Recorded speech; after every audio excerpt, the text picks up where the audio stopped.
Thanks for subscribing and listening to the Clive Barker Podcast, the only podcast dedicated to the imagination of Clive Barker and related works.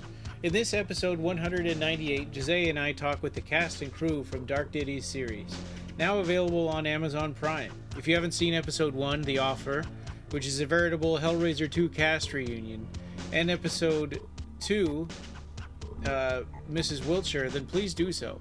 We kept this interview spoiler-free with a few spoilerish bits set aside in a short bonus episode afterward. We talked with Simon Bamford, whom obviously you'll know from Hellraiser 1 and 2 and Nightbreed, and he has many other new credits. We talked with Gary Smart, who spearheaded the Leviathan documentary, and that's how we got to know him.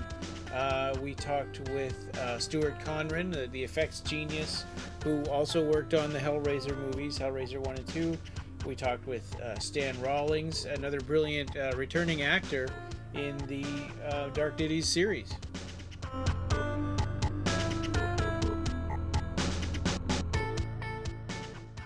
So thanks, everybody, for joining us. This is the Clive Barker Podcast, episode 198, and we're talking with Dark Ditties folks. We've got... hello. Hey, we've got Simon Bamford. Hello. And Gary Smart. Hello, you okay? Stuart Conran. Hello. And Stan Rawlings. Hey. And of course, I'm Ryan, and Jose is here. Yes, I'm right here. It's a pleasure to be with such talented folks today, talking about the Dark Ditties series that you can find on Amazon Prime Video. Episodes 1 and 2 are up. The first one is called The Offer, which we've already talked about once, me and Ryan, on episode 158. I think we titled that episode, "And the Dog Was Traumatized," but that's a different story. That had something to do with Hellraiser Judgment at the time. So, so everybody, I would like to thank you for the time to be with us today. It's a pleasure. Thank you. No worries. So it was really neat to see that the Dark Ditties have shown up on Amazon Prime, because this thing that we've been talking about that was not as easy for people to be able to see, now anybody can go out there and watch it. Yeah, it was basically sitting on the shelf, The Offer was, for over a year. So we did a few festivals, and obviously we released Mrs. Wiltshire a few months ago, and we filmed Finders Keepers. We just thought, you know what, just put it out there, let it get an audience. Yeah. So Finders Keepers is already filmed, and is that in post-production at this point? Yeah, that's literally being colour graded now and scored. So that should be hopefully ready by the end of October, beginning of November. Yeah, so it's not long away now. It's all edited together. It's all done. Can I ask, will that be going straight up onto Amazon as well, Gary? Yeah, well, I'm going to try and get our cast and crew screening first, but yeah, it will be on pretty soon. It will be. Yeah, I'm going to try and squeeze it in. But I think once we start doing these now, getting straight out, and obviously there's an audience for it now, and it's doing quite well on Amazon in regards to the numbers. So I don't want to keep like long gaps, because the next one's not going to be until February we film Witching Hour, so it's going to be quite a long gap between the two of them. Do you think that Laurie might have skewed the numbers a little bit? I was saying this to Neil yesterday. We look at the numbers. These are amazing. Most of them probably Laurie. So for some of our listeners who don't know Dark Ditties, it's a very British comedy anthology series. Despite the fact that each episode exists within the same Dark Ditties universe, each one is a self-contained story with new characters and settings. So I believe that you guys wanted to create this family of actors who return in each episode as different characters, as kind of a homage to the Carry On films. Is that right? I'll let obviously people chip in as well, because obviously we all know the Dark Ditties by old now, obviously us lot now. But yeah, I'm a big fan of Carry On films, and those films, there was 31 of those films from 1950s to 1991. I think the last one was, and it was the same actors coming back in different roles each time, and you got a nice little troupe of actors, like a company of actors. We wanted to do that really with Dark Ditties, have the same people coming back in different characters, but also that world being quite small, where the characters do cross a little bit sometimes as well. Right. So, for example, we have with us today Stan Rawlings, and you played Derek Cartwright in The Offer, which was the first episode, and in the second one, you played Tawny Wiltshire, right? Mm-hmm. Yeah. Yeah. It's absolutely brilliant having that opportunity to kind of, as an actor especially, to work with the same people and have these kind of greatly different characters very to kind different. of work on and play with. I didn't at first I didn't recognize you in the second, because your characters are so different between the Offer and Mrs. Wiltshire. Oh, I'll take that as a compliment. It was the hair. Yeah, your performance as Tony in this show, the Mrs. Wiltshire one, was extremely touching, very intense. So, you've been acting alongside some pretty well-known actors. How has this impacted your experience of working in the Dark Ditties productions? What has it taught you about acting that you can share with us? So for me, it was the first kind of project of this scale that I'd ever worked on, and kind of actors of that caliber. So, when I set foot on the Offer, it was kind of, the whole thing was a learning process, and I was just watching everyone and absorbing and kind of how they were getting into character and the kind of work and focus that they had. It was kind of inspiring for me. So that when I kind of looked at the character of Tony for the second one, it kind of gave me a lot more to kind of, I picked up little tips and little.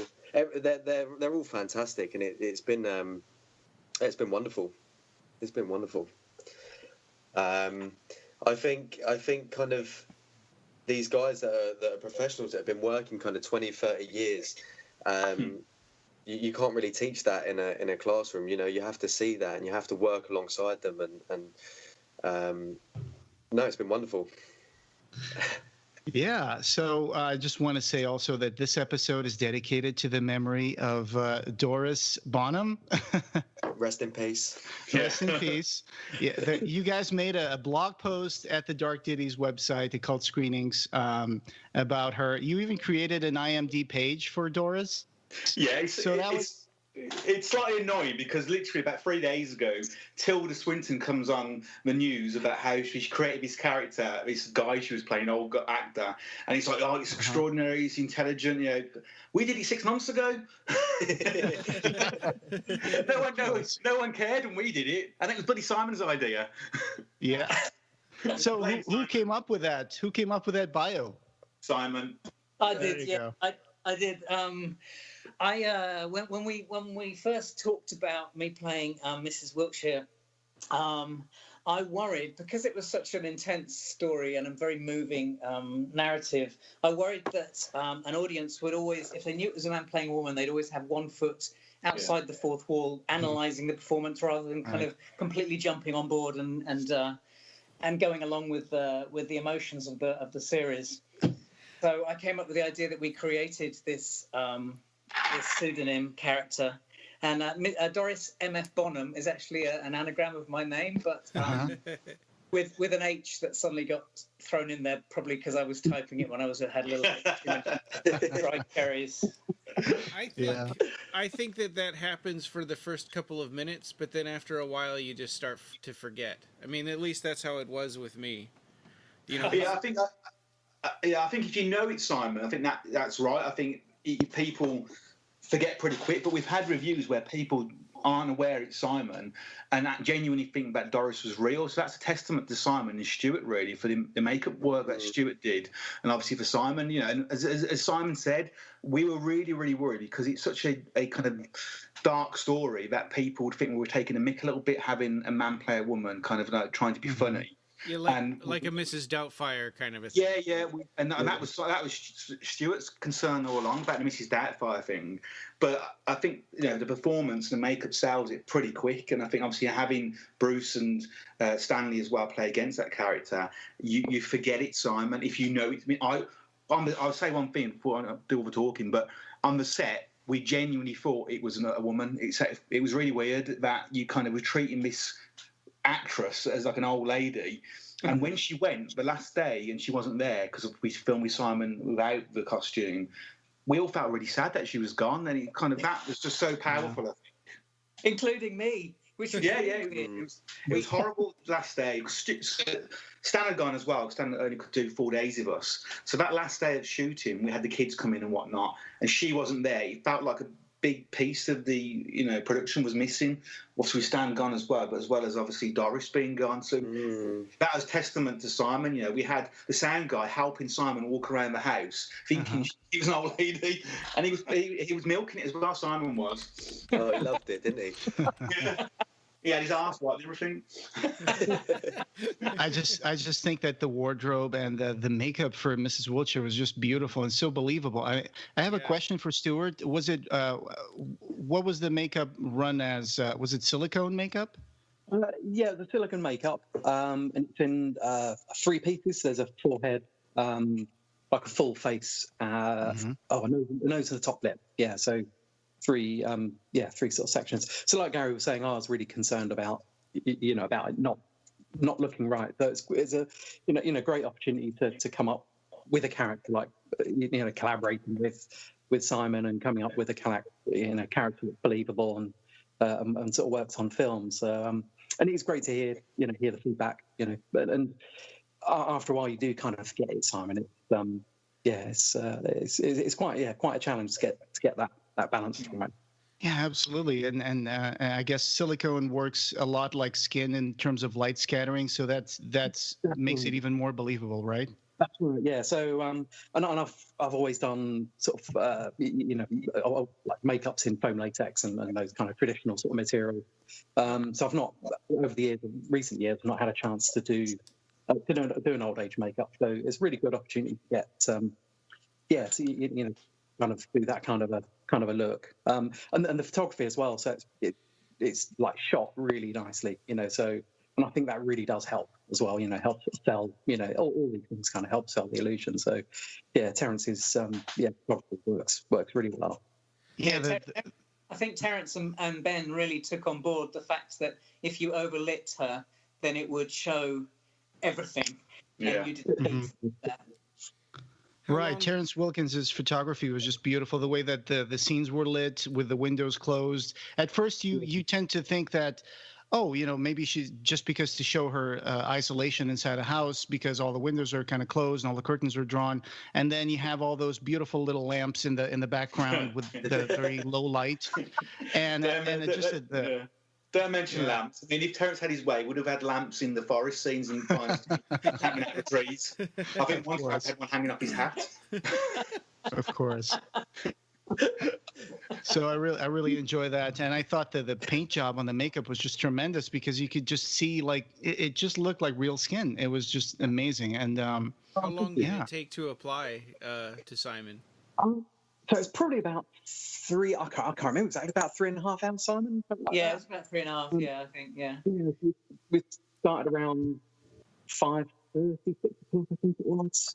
And kind of get get just about ready for 9 from memory. Yeah. So it's quite so all these things are all learning experiences. You never stop learning really. So as I was applying the makeup, I think, I might change this. If I, to do another one. But as an opportunity goes, it's a really good opportunity to come up with a character. So actually, sort of beforehand, I spoke to Simon to get photographs of his relatives.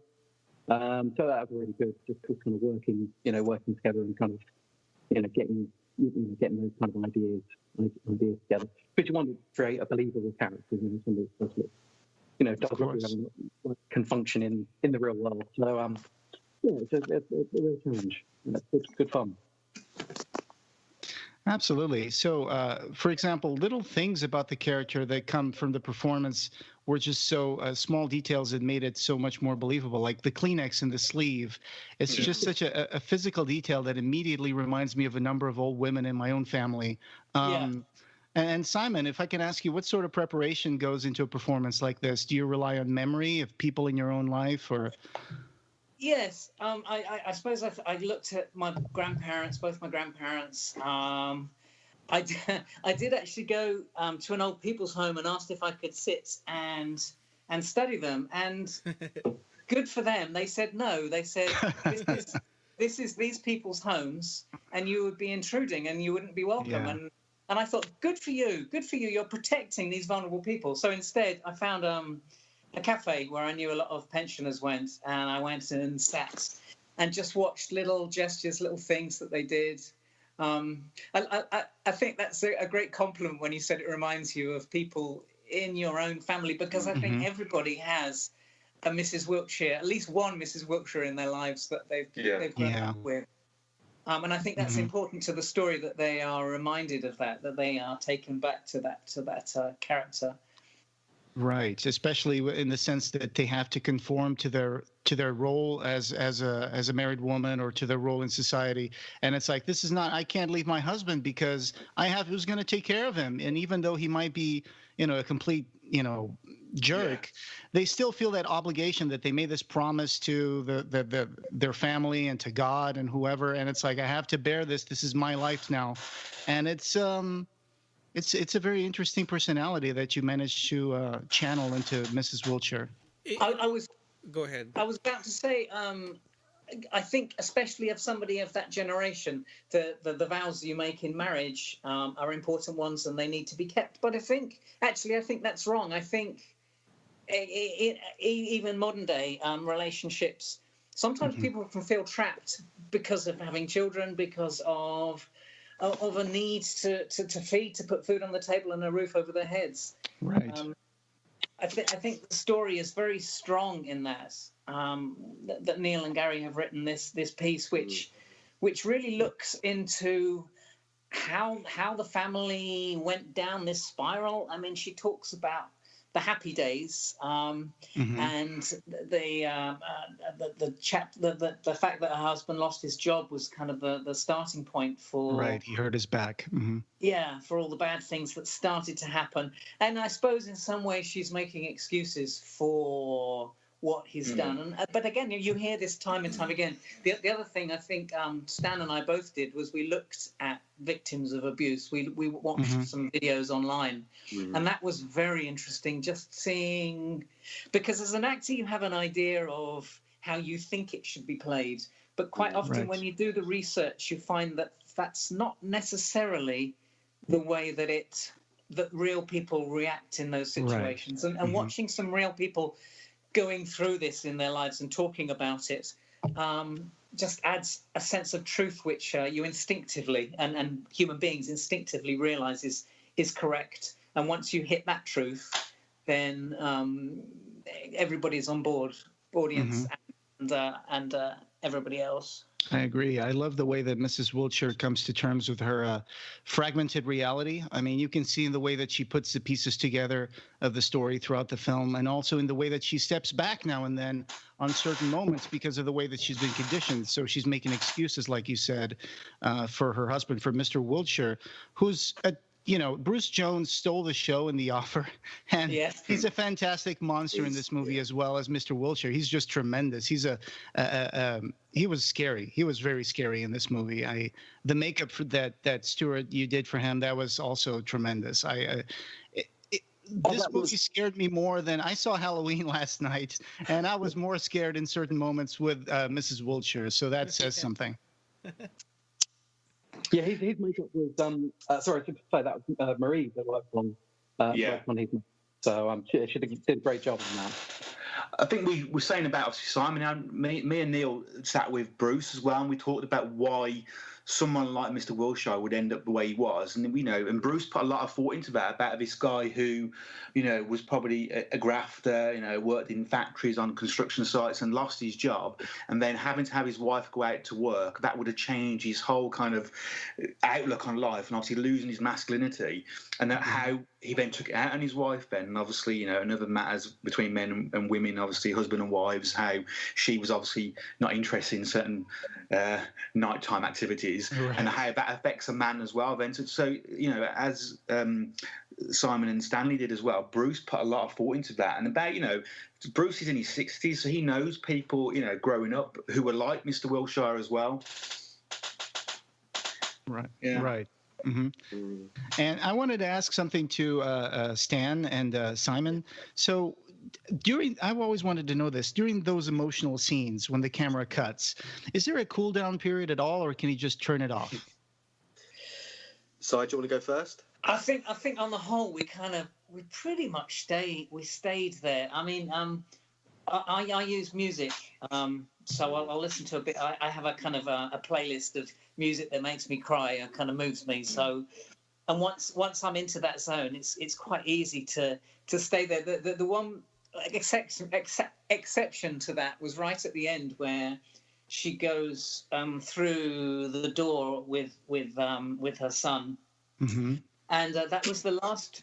They were the last scenes that we filmed as Mrs. Wiltshire, and the next day was going to be a different character. So, and I was feeling quite hugely relieved because it was a big old role, and so every time I went through, poor old Stan was keeping kind of in the emotion and in the kind of the moment of it, and every time I went through the door, I did a little jig and sung a little song.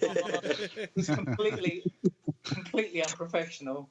We didn't know that, Simon. Yeah, I didn't see that. No, naughty boy. I think for me, it was quite. I think at the time it was the most I'd kind of ever pushed myself for a role. I can't claim to have ever been through the things that Tony went through, but I tried to use. Simon sent me a series of videos, and I researched a lot. These kind of victims of abuse, and then I tried to take, elements of my life. Not to say I've ever been anywhere near that, but we've had things that have kind of traumatized us. So I tried to kind of hone in on that and kind of expand on that. And some of the takes, the one where me and Si, when we were on the sofas, I know that afterwards it took me a good half hour, 45 minutes to kind of get out of that. And it really did kind of stick with me. But I didn't feel necessarily sad. It was kind of cathartic in a way. I felt like I'd kind of released something. Yeah. I felt like Tony had this as a character. His personality was very tender. You could sense the tenderness that he has towards his mother. A lot of loving tenderness there. And like Simon said, when they walk out the door, I think the important part was that you could see this transmutation of pain and grief into something that's going to be all right. Yeah. And so there's this moment of grief, but it's, you get the little tears welling on your eyes. I mean, I'm admitting it as an audience member that this movie really did move me in certain moments. And so you get that feeling of grief, but it's just for a moment, because then everything feels like it's going to be all right. And so there was that sort of like good conquers over evil, and you get that feeling that job well done. Only for a short time in Dark Ditties, though. Unfortunately. Only for a few seconds. Yeah. I mean, I felt like Mrs. Wiltshire was personally my favorite episode of the Dark Ditties so far. I thought it was a big tour de force for everyone involved and the performances. And it's very powerful. And the storytelling leads us into this woman's life story. And it's as she slowly dawns upon the ultimate truth, right? That what we do can haunt us for a long time, that our actions can leave a mark on the spaces that we inhabit and the people left behind long after we're gone. So, that's what I started to feel, you start to get the sense that a big part of why she doesn't want to leave is also guilt, that she feels like she belongs there, stuck with this nightmare of a husband. Yeah. Especially once the story develops and you understand what she has done too, then yes, I think. But beyond that, just the feeling of guilt for her children. I agree. I think it's her punishment to herself that she should stay there. She doesn't deserve to leave and go somewhere better. Mm-hmm. Yeah. I have a question for Stuart. So for those of us, for those of the audience that don't know, you also worked. You started out working in Hellraiser 1 and 2. And how can you tell us a little bit about the work you did in Hellraiser 1 and 2? Yes, I was a trainee on Hellraiser. So initially started work for Bob Keane, literally sweeping up, making tea and coffee, that kind of thing. But eventually, sort of as time went on, I kind of gradually got a few more sort of tasks and to complete, and got more work sort of working with the crew on Hellraiser. So kind of assisting with application, a lot of that kind of stuff. Did some of the close-ups of hooks going into skin, that type of thing. Did a hook that went up Frank's back at the end. So it's, yeah, lots of kind of bits and pieces. So I was on that from, God, it must have been from September through till end of the year. I think it's December we finished shooting. And then we did the reshoots the following year. I think it was the following January or February that the sort of second lot of shooting went on to the rebirth of Frank. So to kind of just, a bit of everything really, just kind of doing lots of stuff. And then I remember helping Jeff apply Doug's makeup for the poster shoot. So did kind of worked on that. So an amazing experience. I was sort of almost sort of straight out of school, and it's an incredible experience. Really, really cool. Yeah. So that was. How would you say that Image was kind of like a school for some people in the effects industry? Definitely, yeah. So at that time, so at that time I was working with Dave Elsey, who's kind of gone on to win Oscars, and he did Beauty and the Beast and Wolfman, all that sort of stuff. So working with him, I think it's his second film. But then on Hellraiser 2, Bob got a lot more sort of new career. Worked with Mark Coulier, Paul Jones, who else? Steve Painter. So lots of other young guys. Of course, yeah. They're all sort of starting out really. So and it's their first, one of their sort of first or second film. So it was a really good training ground for a lot of effects people that are still in the industry today.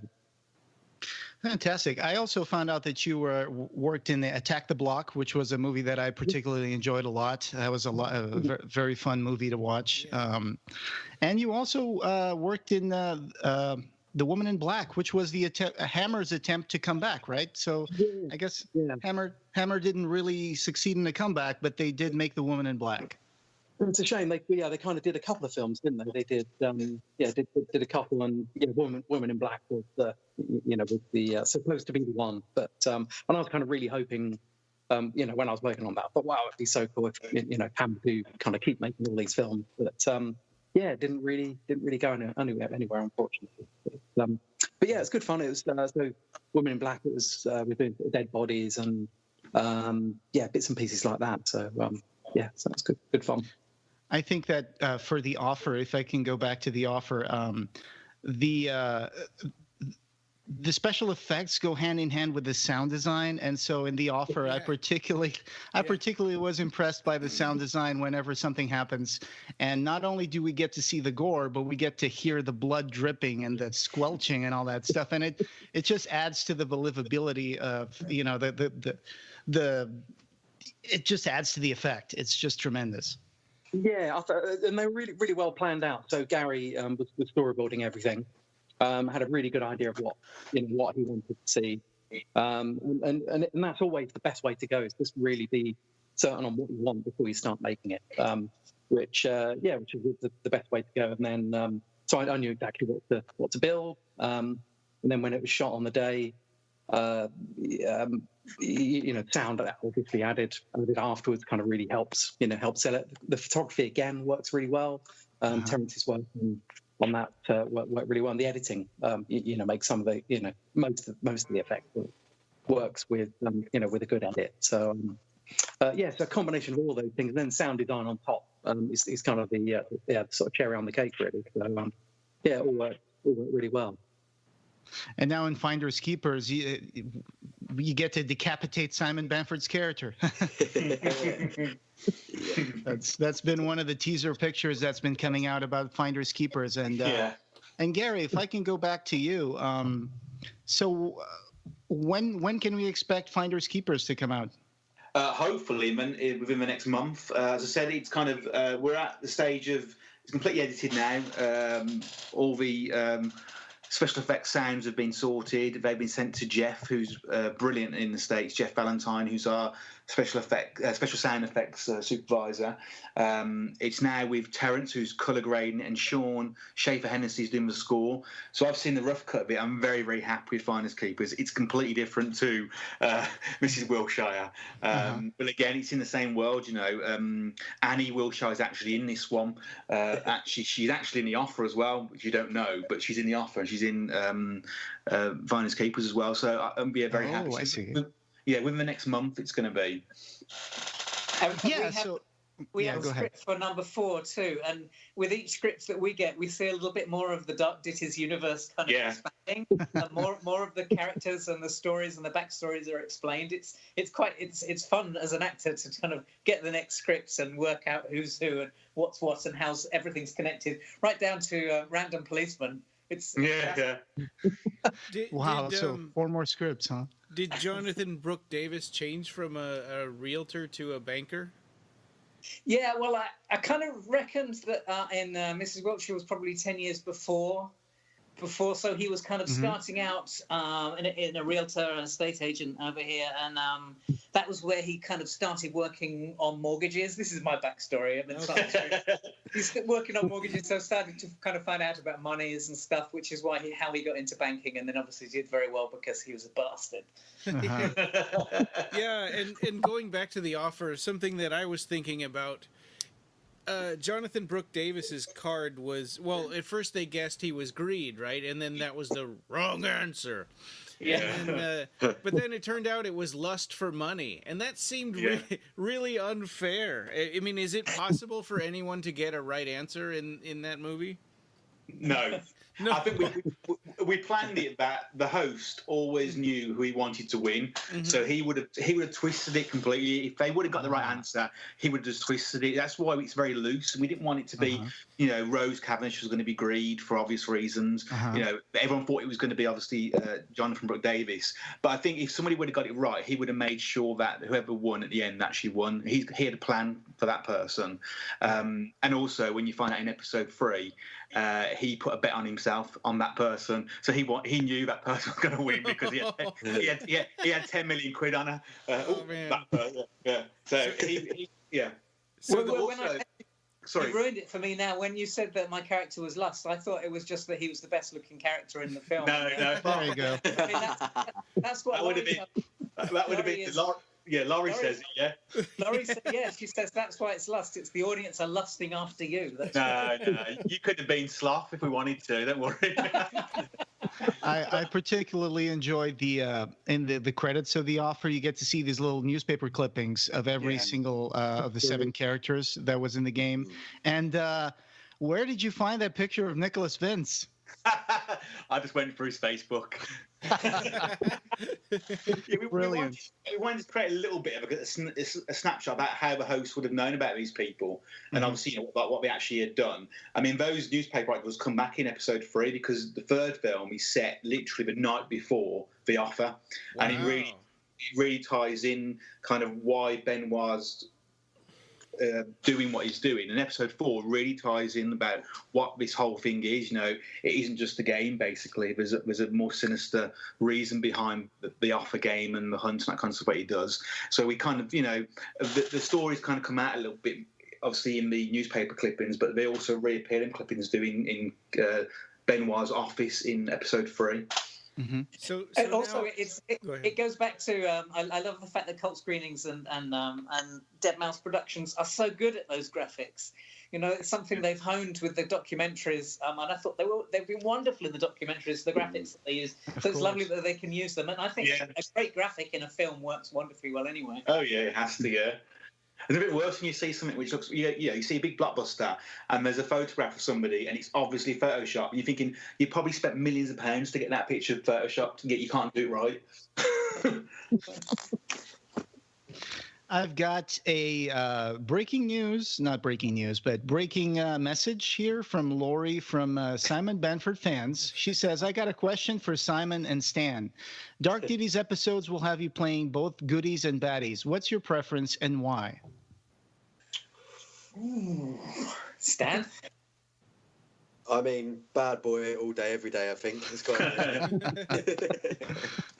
just because it's more like me. No, No, I'm not. You should know, Gal.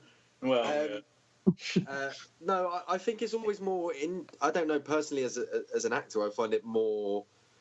There's something more satisfying about being a bit of a bastard, you know. Just playing a bit of a darker character. I don't know. There's almost more meat to hold on to. There's always a reason why they're bad, and Sure. there's depths to it. I don't get me wrong. I enjoy playing a good guy as well, but I think there is something about being dark. Maybe that's just my personality. Oh yeah. yeah. I think so. I'd agree. Normally, I would go for a darker character, but of course, the interesting thing is that we all have both sides in us all. So it's finding the good. Finding the good in a dark character is as interesting as finding the dark in a good character. Yeah, completely. Because that's the thing that makes them kind of real. And one of the things I felt I was a little bit stereotypical, I felt, as Jonathan Davis in The Offer, partly because that was the way it was written, you know, as kind of Agatha Christie type characters. But, Sure. One of the things I aimed to do was to try and make him a little bit more human and look for the goodness in him, but it didn't really succeed. Laurie sent me an email with like 50 different positive points about Simon, about Jonathan Davis. But I just said to him, unfortunately, Laurie, he's just an arsehole. That's all he is. So I don't think Jonathan at all. I have another question that she sent in. It says, I guess the only other question I have would be in regards to distribution. So I guess this one goes to Gary. I'd love to see it distributed on DVD with bonus features. I told Simon I'd love to see a Futures commercial, any excuse to get him back in the suit that launched 1,000 ovarian explosions. And of course, the interview with the Beast that's teased at the end of The Offer. Yeah. See, at the moment, it's quite difficult something with Dark Ditties because, you know, it's an independent series which went to festivals originally. It wasn't meant to be this big. It was supposed to be The Offer only, and we kind of realised that we had myself and Neil and Adam, that we had more stories to tell. So obviously we did episode 2, we did episode 3. We've got the script for episode 4, and we're writing episode 5 now. It's kind of a bit strange for us. I think we're going to see how it goes on with Amazon, and hopefully people will enjoy it enough, obviously, to be noticed. You know, anthology series are getting quite big now. You know, you've already had American Horror Story and stuff like that. You've got a lot of horror series now, like with the Haunting of Hill House just come out. So I don't really know, to be honest. You know, it really depends on what the need for it is, really. I mean, I hope obviously we continue doing these. I hope obviously that it does start getting some notes on Amazon where people want more, and we can start getting investment in it as well. So at this stage, it's currently we're playing episode by episode. That we'll see how it goes per episode, really. Mm-hmm. Cool. I have. If I could pick up on what you said about festivals and stuff, I think I remember you mentioning something recently about the format of the Dark Ditties not being very suitable for certain movie festivals. Can you explain a little bit more why that is? Yeah, because in any kind of horror festival or film festival, you either have a 15-minute short, which it fits very nicely in a schedule where they want 5 or 6 of those in a couple of hours, or you have an hour and a half film. Because the Ditties are 45 minutes to an hour, I mean, episode 1 is 50, episode 2 is an hour and 6, episode 3 is 48, episode 4 is going to be, I think, probably about an hour and 20 minutes, maybe longer. They don't fit in that real perfect slot. So when you're a festival organizer, it's very hard for you then to go, do we have 4 short films to build that kind of event up, or do we have one film which is 45 minutes, one episode? And that's what we've come across, really. We've had so much positive feedback, people saying it's brilliant, it's really good, really enjoy it, but it doesn't fit in our scheduling, and that's kind of really frustrating and upsetting for us. And that's one of the reasons why we decided to go with Amazon in the end, because it was going to festivals and it's costing a lot of money to put into festivals as well, and it was only getting to a certain audience. When it was getting there, when it did get there, we won awards. We had a lot of positive reviews off people. We had reviews of Starburst magazine, stuff like that, which were very positive. But it was just sitting there then on a shelf. So we've kind of scrapped the festival idea. We've got we've got a festival next week in London, which is a good one, Unrestricted Horror Festival, which is next 26th, I think it is, Simon, isn't it? I think. Yeah, it's Tuesday. 29th, yeah, which is for Mrs. Wilshire. And I think it's playing somewhere else, but I can't remember. So it's kind of hit and miss, really. I think if people ask us to submit, we'll submit now. We're not going to just go out and stick it in festivals for the sake of stick it in there. I would like it to have an audience just found natural audience through Amazon, I think, at the moment. Mm-hmm. Awesome. Were you aiming for 45 minutes to an hour each time, or is it just kind of work out that way? I mean, like for the future, do you think that you could have longer or shorter? I think they're going to be shorter. I think the average, me and Neil have said we want 45 minutes, kind of the average, kind of minimum as an episode. But, Finders Keepers, we genuinely thought was going to be longer until it was edited together, because it's quite a lot happens in Finders Keepers, but it happens in a very kind of tight period, in the woods and obviously in Benoit's office, and then obviously in the Smiley's kind of den, who are the main characters on that episode. So it feels longer on the script, but actually it isn't. But which now currently is about 80 pages, I think it is, on the script. So I think it's going to be a longer one. And a lot happens in episode 4. A lot of stuff's tied up regards to the Benoit story and about why things are happening. The Gimp's back, the Beast is back, Annie's back. So it's lots happening in episodes, yeah. That's really cool. I mean, we're talking about the worlds colliding. Bruce is playing a different character. He's playing a clairvoyant, yet his clairvoyant character talks to Michael Bishop from episode 1, who's obviously dead. So we kind of got that weird kind of like two characters coming together, played by the same actor. So strange. But, so I think we're not kind of restricted to a timeline. I think me and Stuart talked about this in the past as well. Me and Stuart see each other quite a lot, and we said, that Stuart's a producer as well, that we kind of let the scripts kind of flow themselves and let the stories, and if it's going to be an hour, it's going to be an hour. We're not going to cut for the sake of cutting, or extend for the sake of extending. So after You're So Cool, Brewster, the story of Fright Night, which also features Nicholas Vince as a vampire and Simon Bamford as a vampire hunter. You had RoboDoc. You have What an Institution, the Police Academy documentary. Yeah. Pennywise, the story of It. So do you and other producers pick the movies that influenced you more as kids, or how does the project selection work? Do these interview projects branch out organically through connections from actors you met on another project? How do you do it? It's getting quite hard now, because obviously we do choosing our favourite films. So obviously Hellraiser was my favourite film, one of my favourites. Well, it was actually Hellbound. I preferred the second film. Sorry. And so we chose obviously to do Hellraiser 1 and 2, and then obviously Fright Night's a big fan favourite as well. And so we all decided to do that. And Chris obviously is obsessed, Chris Griffiths, with RoboCop. So that was his one. Pennywise kind of came back because we kind of wanted to take that risk with Tim Curry, because a lot of people said you can't get Tim because obviously what happened to him with his stroke, and we got him. And it's a nostalgic film. And obviously John Campopiano came on board, who is the director of Pet Sematary Doc. So that kind of happened kind of naturally, that one did. And Police Academy, because I love Police Academy, it's completely different for us.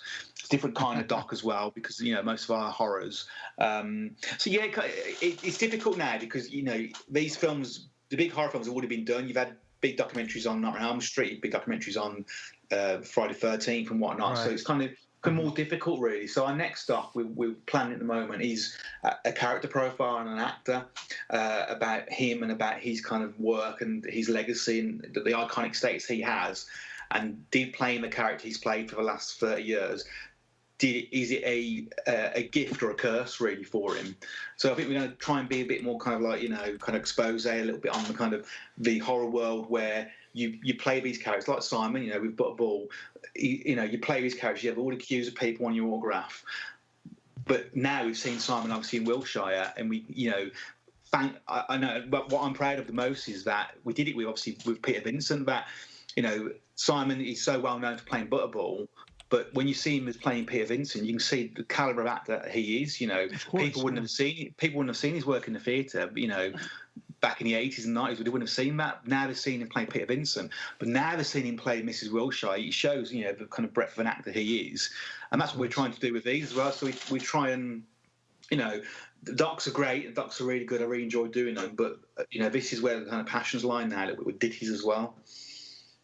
So if I could jump to Simon, you mentioned his acting, and Simon, you've been in this movie as well called Confidence, where you play 3 characters, right? So what's the status on that movie? When is it coming out? That's a very good question. And I wish I knew the answer. They're still working on it, huh? It's got a kind of whole mythology that is going on around that. Yeah, we went up to Liverpool, and I haven't seen nothing of it. I played a guy who was giving classes in confidence. And one of the guys was getting quite intense, and it goes flashbacks into this guy's life because it's kind of having this bizarre effect on him. So I also played this guy's school teacher, and it flashes back to this how intense and nasty the school teacher was. But then it flashes back to this guy's father, and how, funny enough, how he beat his mother and was pretty horrible. So I got to play these 3 wonderful characters. And they were all night shoots, so it was quite intense stuff. And this was 2-3 years ago now, and then it all went really quiet. Now I hear half the people I speak to say, oh, they've lost some of the footage, but they're a little bit embarrassed to say that. And then when I put that to the other half, they go, oh, no, we have it. We're just, we're having problems with this, problems with that. So I don't know. My guess is I doubt it's ever going to come out, which is terrible. I've said to them, could I just have a little bit of the footage so I could use it on my show reels and things? Of course. Because it was I got to moonwalk and everything. Wow. So I guess we'll. I shaved my head and grew a goatee, which I had dyed yellow. So I went quite a long way for that film, and now nothing. Although I did talk to Neil and Gary about shaving my head for one of the future projects, so that it's not completely wasted. So I've got a rather nice shaved head. Well, you think so? Yeah. So back to Mrs. Wiltshire, I just want to say that the breaking of the fourth wall, I think, was a very cleverly used artifice. It worked really well. I mean, I've seen it used in other movies before, usually kind of quirky movies like Funny Games, where the character talks to the audience in the middle of the movie and addresses the people watching it. But here, it seemed to harken more back to the actor talking to the audience in a theater play. So in that sense, I felt it was very theatrical, like you're telling your story to the audience, and it worked really well. This could be a theater play on stage. Yeah. Yes, I have actually talked to Neil about that as well, and somebody else talked to me about it. And I would love to do it. I'd love to take it to the Edinburgh Festival and maybe then have a kind of a short run in London, maybe. But I think, like Neil was saying, it needs to first of all do the rounds in cinema. Otherwise, we're kind of preempting. It needs to find its full audience first. From that, so maybe a couple of years, but yeah, I'd love to play her in theatre. I think it'd be really exciting. Don't worry, Sam. We'll recast. Don't worry, it's fine. Yeah, Stuart. Yeah, we can get Stanley can play her. Yeah, sorry, I'm up for it, Gal. Get rid of him. And for some reason, it escaped me until today that you're listed in Internet Movie Database as uncredited dancer in Quadrophenia. Is that an accurate credit? Yes. Yeah. Wow. I before I went to drama school, I moved down to London, and I got this very dodgy agent. The agency was called Bother Boots, Bovver Boots. It was run by this very, very seedy agent. I probably shouldn't say this, but anyway, he represented young men of a certain type, and he got me onto Quadrophenia, and I was in the scene where they were supposed to be in a nightclub down in Brighton. It was actually filmed in a nightclub in London, and I spent 3 days dancing to this insane piece of music over and over and over again for 3 days. And it was the scene where the lead actor jumps off the balcony. Oh wow, yeah, I remember that. It was interesting looking back because it had all these. It had Toy Wilcox was there, and Sting was there, and Timothy. All these amazing actors now, but were completely unknown of the day. Nobody had heard of Sting back then. You know, it was kind of interesting, and pretty much everybody's careers from that. And of course, Mark Wingett, who one of the leads in Quadrophenia, is now one of the leads in episode 3 of Dark Ditties, which brings it nicely full circle. Uh-huh. So it was interesting meeting him and saying, "Oh, I was an extra on one of your movies." I've often said that was probably Simon's best acting in Quadrophenia. His best ever performance I've ever seen him do. That's fantastic. I never realized that. It's funny that you mentioned Sting back when nobody knew who he was, because I remember I was watching special features about Dune, and there was an interview with Patrick Stewart where he was saying that when he met Sting on the production of Dune, he didn't know who Sting was because he didn't listen to that sort of music. And so when Sting said, "Oh, I'm in a band, it's called the Police," and Patrick Stewart said, "Oh, you're in a police band. What instrument do you play?" So that's a hilarious story there. But I think I'm gonna channel my inner Maximilian Benoit, and I'm gonna have one more question for Stan. So Stan, after being in the University of Manchester Drama Society and joining the Dark Ditties cast, you've played a role in a movie called Hilda in 2018. So what can you tell us about that movie? Don't talk about that. Amazing. So that's a film by some guys that they 2 years ago, they graduated from the University of Manchester. They were heavily involved with the Drama Society there. And they kind of went outside the film, and they've done amazingly. They managed to raise £100,000 from somewhere, I don't know where, and they kind of put it all together to make their first feature film. And it's still in the editing process now, but they spent 3-4 months around last Christmas filming that, and I spent about 3 weeks on set with them, and it's absolutely brilliant. And that's kind of still in the editing process. So I think hopefully before Christmas that should be kind of making the rounds, and they're hoping to send it to lots of festivals and stuff. And we've had some. They won't show us any of it, so I've not seen a thing of it.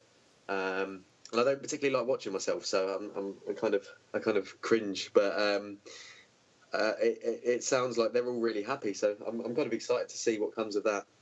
Yeah. Cool. So Ryan, do you have any more questions for today?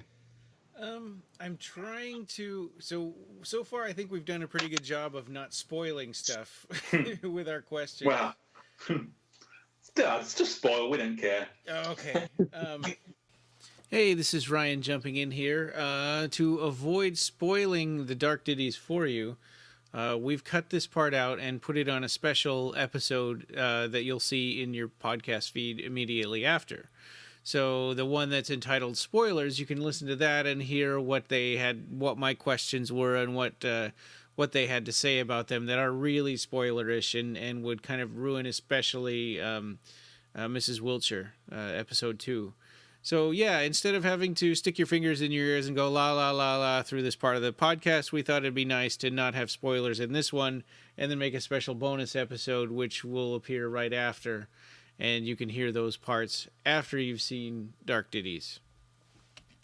Well, I think that I'm totally sold on the Dark Ditties personally, and you guys roped me into this, and it feels like it's a universe that's very fun to get into, and it's an amazing British production all around. So I'm very happy that this is on Amazon, where people can get a chance to watch all the next upcoming episodes, and I'm looking forward to seeing Simon, in Finders Keepers, and I'm looking forward to all the stories that you come up with, Gary, and the documentaries that are coming out.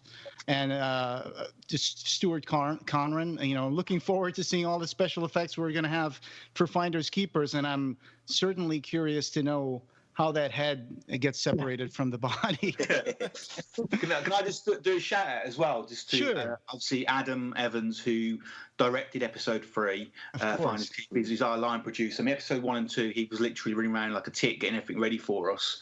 But in episode 3, he had directorial duties, and he did an amazing job. So much so, me and Neil have been sat as directors, and now Adam's directing episode 4 again. Brilliant. And obviously Neil Morris. Neil's stories are absolutely amazing. We create these stories together, but the meat of the stories, regards to the character development, comes from Neil. I come up with the character ideas, and Neil really gets that dialogue in. As an English specialist, right. That's what he does. And I think it's very much evident in episode 2 with Mrs. Wiltshire, and we're working on episode 4. which people don't even know about. Obviously, the rest of Ditties family don't know about yet, but it's about. It's very much like episode 2, where it's Mrs. Wilshire. This one's about a son and a father who are trapped during a zombie apocalypse, and the dad has dementia, and it's about the challenge of do you leave your father who's got dementia and the shit's happening outside, and that choice that son has to make. So we're trying to do the kind of same thing really with Wilshire. With that, instead of domestic abuse, it's about losing somebody through an illness, which they can't help, but at the same time there's a lot of shit happening outside. And one spot I will say, which I'm quite happy about to say, is that Gabby's back in episode 4 as well. Yeah. So episode 5, sorry, Gabby's back, so in a very weird way. So it's going to be an interesting one. But again, Neil and Adam, and obviously then there's Gemma Gordon, and there's Barbie, Nick, and Darnell, Ethan, Corin, Ray Schemer, who played the Beast, and also the police officer in episode 2, Danny Stewart, who works with us as well. We've got a real nice, strong family. Chris directed episode 1, and then we've got obviously Ben and I'm listing names now. I'll get told off if I forget. You see, Ben and Terence and Terence Wilkins, yeah, and Jeff and. Who does our sound, and Mark as well, and then obviously Sean Shaper Hennessy. We've created a really strong family as well, and I think I'm really proud of that. I really appreciate everybody coming on board as well, because when we did the auditions for the offer, Stanley didn't know us from Adam, and he took the risk of coming to do that audition. Simon kind of knew us from Leviathan, and we got friendly with him and Brewster, but he took a risk and came on board, especially with Wilshire. So I'm really happy that the team we've got. Going back to this Amazon Prime, so how many episodes do you think will be in a season, or does Amazon control that? No, we control it completely. Okay.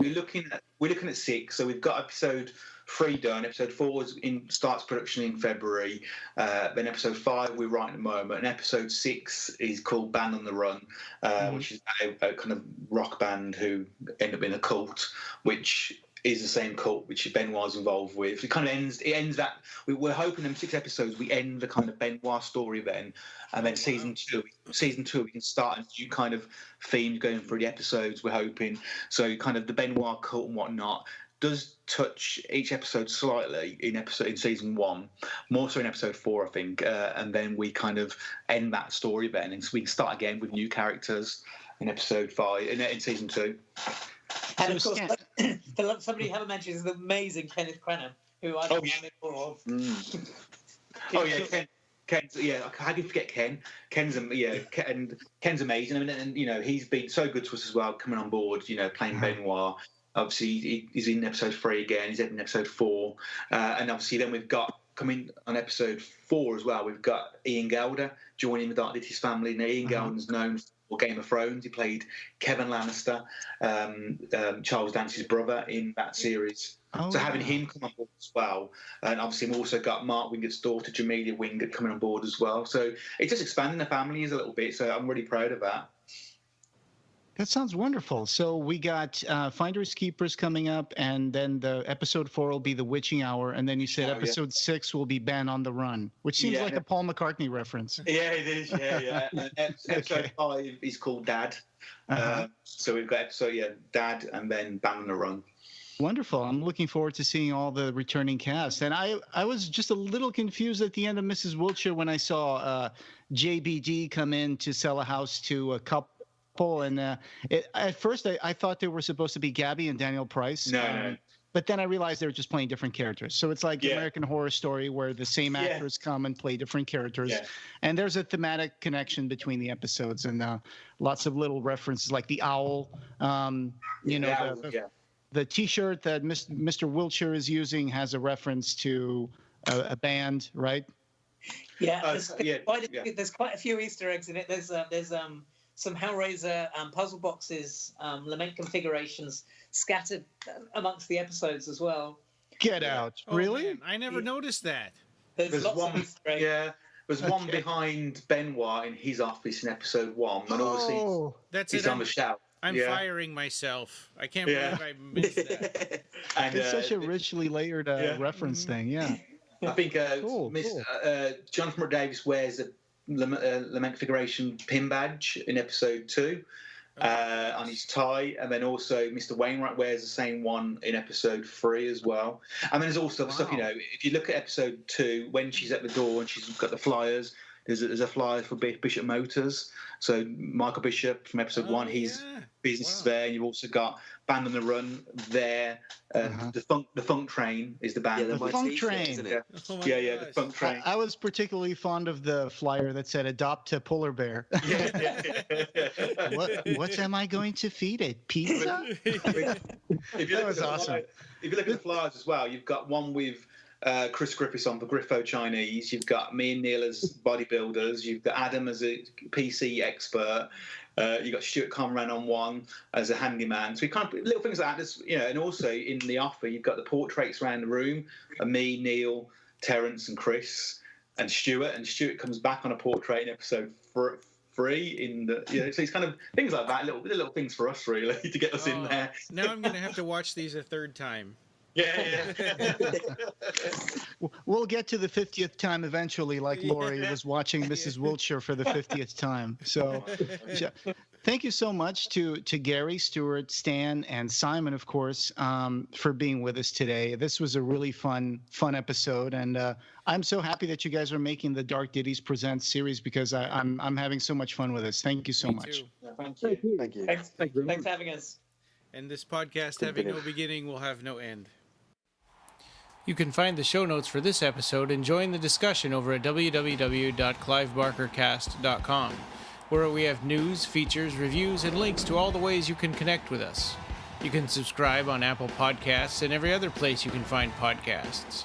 Clive Barker Podcast, or BarkerCast, is an independent editorial, podcast, and news blog that is not affiliated with or under contract by Clive Barker or Seraphim Inc. This is a labor of love by the fans for the fans. Thanks for listening.